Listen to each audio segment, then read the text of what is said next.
ರಾಜ್ಯ ರಾಜಕಾರಣದಲ್ಲಿ ಏನು ನೀಟ್ ಹೋರಾಟದ ಕಿಚ್ಚತಿ ಇದೆಯಲ್ಲ, ಭಾರಿ ಬೇರೆ ಸ್ವರೂಪವನ್ನೇ ಪಡೆದುಕೊಂಡಿದೆ ಅದು. ಅದಕ್ಕೆ ಸಂಬಂಧಪಟ್ಟ ಹಾಗೆ ವಿಪಕ್ಷಗಳ ವಿರುದ್ಧ ಕಾಂಗ್ರೆಸ್ ಈ ನಾಯಕರಿಗೆ ಏನಿದೆ ಅಸ್ತ್ರ ಸಿಕ್ಕಂತಾಗಿದೆ ಇವಾಗ.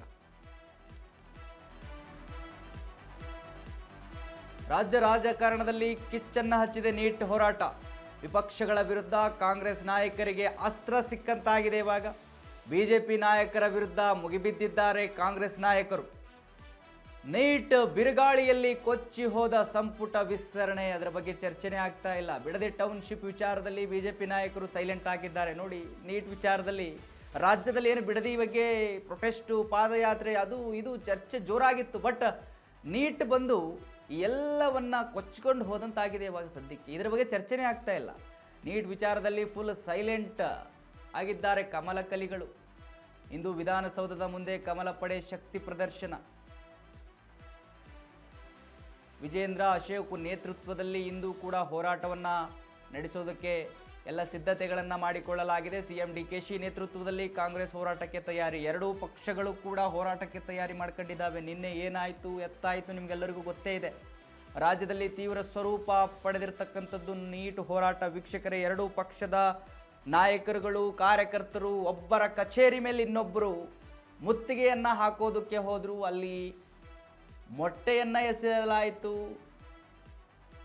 ಆ ರೀತಿಯ ಸ್ವರೂಪವನ್ನು ನೀಟ್ ಏನು ಪರೀಕ್ಷೆ ಪತ್ರಿಕೆ ಏನು ಸೋರಿಕೆ ಅದೆಲ್ಲ ಆ ಒಂದು ಸ್ವರೂಪವನ್ನು ಪಡೆದುಕೊಂಡಿದೆ ಇವಾಗ. ದೆಹಲಿಯಲ್ಲಿ ಇಷ್ಟು ದಿವಸ ಏನು ನಡೀತಾ ಇತ್ತು, ಈಗ ರಾಜ್ಯದಲ್ಲೂ ಕೂಡ ರಣರಂಗ ಆಗಿ ಹೋಗಿದೆ. ಒಬ್ಬರ ಕಚೇರಿ ಮೇಲೆ ಒಬ್ಬರು, ಕಾಂಗ್ರೆಸ್ ಕಚೇರಿ ಮೇಲೆ ಬಿಜೆಪಿಯವ್ರ ಮುತ್ತಿಗೆ, ಬಿಜೆಪಿ ಕಚೇರಿಯವರ ಮೇಲೆ ಕಾಂಗ್ರೆಸ್ ಅವ್ರ ಮುತ್ತಿಗೆ. ನಿನ್ನೆ ಆ ಮಟ್ಟಕ್ಕೆ ಹೋಯಿತು. ಇವತ್ತು ಕೂಡ ಆ ಒಂದು ಪ್ರತಿಭಟನೆಯನ್ನು ಮುಂದುವರಿಸೋದಕ್ಕೆ ಎಲ್ಲ ಸಿದ್ಧತೆಗಳು ಮಾಡ್ಕೊಂಡಿದ್ದಾರೆ. ಇದರ ಮಧ್ಯೆ ರಾಜ್ಯದಲ್ಲಿ ಬಿಡದಿ ಟೌನ್ಶಿಪ್ ಏನು ಚರ್ಚೆ ಆಗ್ತಾ ಇತ್ತು ಅದು ಸೈಲೆಂಟ್ ಆಗಿ ಹೋಗಿದೆ. ಪಾದಯಾತ್ರೆ ಮಾಡ್ತೀವಿ ಬಿಡದಿಯಿಂದ ಬೆಂಗಳೂರಿನವರೆಗೂ ಅಂಥೇಳಿ ಬಿಜೆಪಿ JDS ಕೂಡಿ ಚರ್ಚೆ ನಡೀತಾ ಇತ್ತು. ಬಟ್ ದೆಹಲಿಯಲ್ಲಿ ಹತ್ತಿರ್ತಕ್ಕಂಥ ನೀಟ್ ಬೆಂಕಿ ರಾಜ್ಯದಲ್ಲಿ ಏನೇನು ಚರ್ಚೆ ಆಗ್ತಾ ಇತ್ತೋ ಅದೆಲ್ಲವನ್ನು ಕೂಡ ಸೈಲೆಂಟ್ ಮಾಡಿದೆ. ಇಂದು ಕೂಡ ವಿಧಾನಸೌಧದ ಮುಂದೆ ಕಮಲ ಪಡೆ ಶಕ್ತಿ ಪ್ರದರ್ಶನ ಮಾಡೋದಕ್ಕೆ ಸಿದ್ಧವಾಗಿದ್ದಾವೆ. ವಿಜೇಂದ್ರ ಅಶೋಕ್ ನೇತೃತ್ವದಲ್ಲಿ ಇಂದು ಕೂಡ ಹೋರಾಟವನ್ನು ಮಾಡೋದಕ್ಕೆ ಎಲ್ಲ ಸಿದ್ಧತೆ ಮಾಡಿಕೊಂಡಿದ್ದಾರೆ. ಇನ್ನು CM DKಶಿ ನೇತೃತ್ವದಲ್ಲಿ ಕಾಂಗ್ರೆಸ್ ಹೋರಾಟಕ್ಕೆ ತಯಾರಿ ನಡೀತಾ ಇದೆ. ನೀವು ಹೋರಾಟ ಮಾಡಿ, ನಾವು ಹೋರಾಟ ಮಾಡ್ತೀವಿ ಅಂತೇಳಿ ಎರಡೂ ಪಕ್ಷಗಳು ಹೋರಾಟಕ್ಕೆ ಸಿದ್ಧರಾಗಿ ನಿಂತಿದ್ದಾವೆ. ಸೊ ಇವತ್ತು ಈ ಪ್ರತಿಭಟನೆ ಯಾವ ಸ್ವರೂಪ ಪಡೆದುಕೊಳ್ಳುತ್ತೋ ಗೊತ್ತಿಲ್ಲ.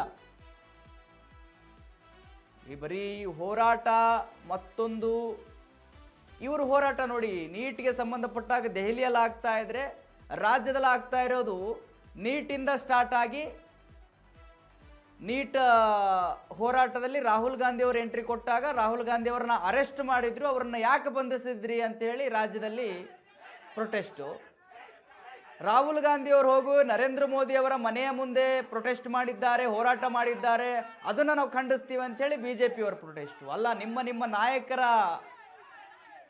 ಪ್ರತಿಷ್ಠೆಗೋಸ್ಕರ ಅವರ ಮುಂದೆ ನೀವು ಒಳ್ಳೆಯವರಾಗಿ ಒಳ್ಳೆ ಹೆಸರು ಪಡೆದುಕೊಳ್ಳೋಕ್ಕೋಸ್ಕರ ರಾಜ್ಯದ ಜ್ವಲಂತ ಸಮಸ್ಯೆಗಳನ್ನು ಬಿಟ್ಟು ಪ್ರೊಟೆಸ್ಟ್ ಮಾಡ್ತಾ ಇದ್ದೀರಲ್ರಿ.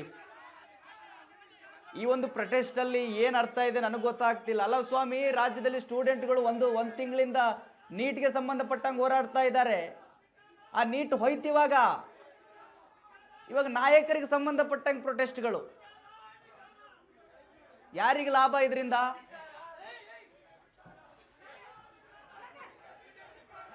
ನೋಡಿ, ಇದರಿಂದ ರಾಜ್ಯದಲ್ಲಿ ಬಿಡದಿ ಟೌನ್ಶಿಪ್ ರೈತರ ಬಗ್ಗೆ ಚರ್ಚೆ ಹೋಯ್ತು. ಸಂಪುಟ ವಿಸ್ತರಣೆ ಆಗಬೇಕು, ಅದರ ಬಗ್ಗೆ ಮುಂದೂಡ್ತಾ ಹೋಗ್ತಾ ಇದೆ. ಹೀಗಾದರೆ ರಾಜ್ಯದ ಭವಿಷ್ಯ ಏನಾಗುತ್ತೋ ಅನ್ನೋವಂಥ ಕುತೂಹಲ ಮತ್ತು ಇನ್ನೊಂದು ಆಗುತ್ತೋ ಆತಂಕ ಕೂಡ ಕಾಡ್ತಾ ಇದೆ.